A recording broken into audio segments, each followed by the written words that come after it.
Assalamualaikum warahmatullahi wabarakatuh. Saya Nurbati Septia Rahmawati yang akan mempresentasikan pemaparan laporan bisnis es campur.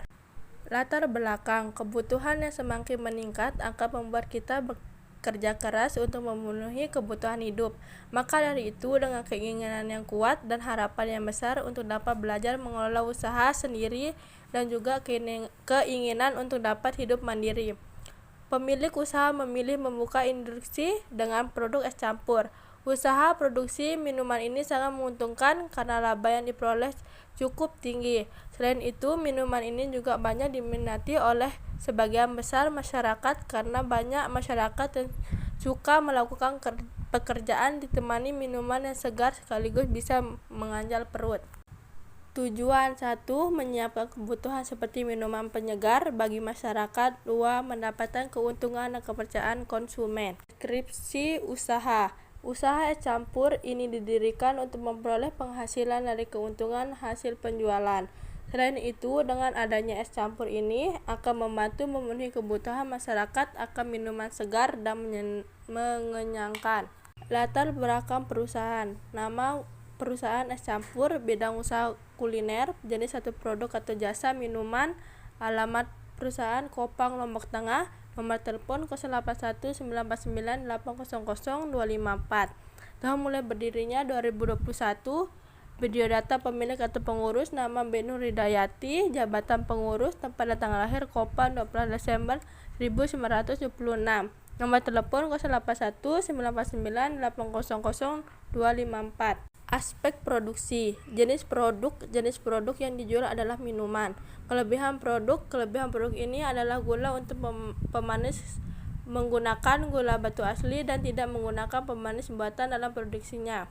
Volume produk yang dibuat. Dalam usaha ini diharapkan dapat menjual es campur sebanyak 100 porsi dalam satu hari. Pelaksanaan kegiatan produksi. Kegiatan produksi dilakukan setiap hari bersamaan dengan kegiatan menjual. Kegiatan menjual mula pada pukul jam 11 siang sampai 4 sore. Jumlah tenaga kerja banyak 2 orang. Rencana perluasan usaha. Rencana perluasan usaha yaitu dengan cara mendirikan tempat produksi sejenis ini berbagai tempat yang strategis. Selain itu akan menambah volume produksi. Aspek pemasaran. Target konsumen dari produk minuman ini adalah masyarakat sekitar dan wisatawan, baik itu anak-anak, remaja, atau orang dewasa.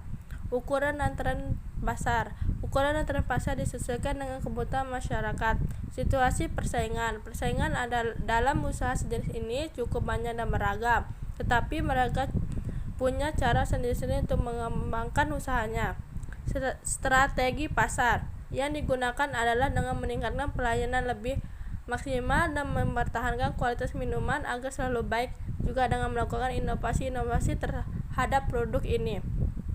Penetapan harga. Harga ditentukan berdasarkan biaya produksi serta keadaan pasar sehingga kemungkinan laba cukup besar. Aspek distribusi. Distribusi dilakukan secara langsung. Konsumen dapat memperoleh produk dengan mendatangi tempat produksi secara langsung atau dengan pemesanan melalui nomor telepon yang tersedia, khusus pemesanan dengan jumlah banyak. Aspek teknis. 1. Rencana suplai. Suplai dilakukan setiap hari dengan cara membeli langsung bahan baku dari pemasok atau pasar. Untuk menjaga kesegaran bahan baku, kegiatan membeli bahan baku dilakukan setiap pagi, kemudian nantinya bahan-bahan tersebut akan diolah menjadi es campur. 2. Kebutuhan fasilitas dan peralatan seperti koper gas, baskom, alat pemotong atau pisau, papan terlenam, panci, plastik, alat makan, mangkok dan sendok, meja dan kursi pelanggan, meja kasir, toples dan sendok sayur.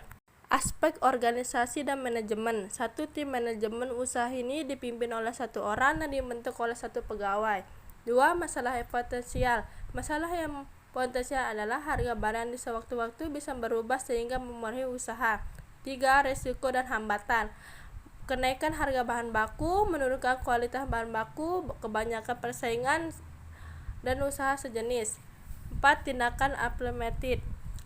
Naik harga turun barang dapat diatasi dengan mengurangi banyaknya produk yang dijual dalam suatu kemasan. Membuat sendiri bahan bakunya, memberi pelayanan prima terhadap pelanggan. Aspek keuangan atau permodalan. Sumber modal, modal sendiri, modal investasi. Kalkulator 25.000, meja kasih 400.000, etalase 500.000. Jadi jumlahnya 925.000. Total modal, modal investasi ditambah modal sendiri 5.925.000. Biaya operasional, bahan-bahan baku 645.500. Bahan bakar 130, biaya tenaga kerja 250, BOP 400.000. Total biaya produksi 1.425.500. Perhitungan laba. Pendapatan 1 bulan 200 dikali 30 sama dengan 6 juta. Harga pokok penjualan 1.425.500. Laba penjualan 4.574.500.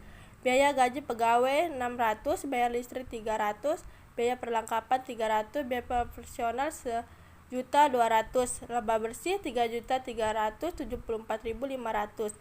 Kesimpulan dari pemaparan di atas dapat diambil kesimpulan bahwa membuka usaha es campur sangat menguntungkan.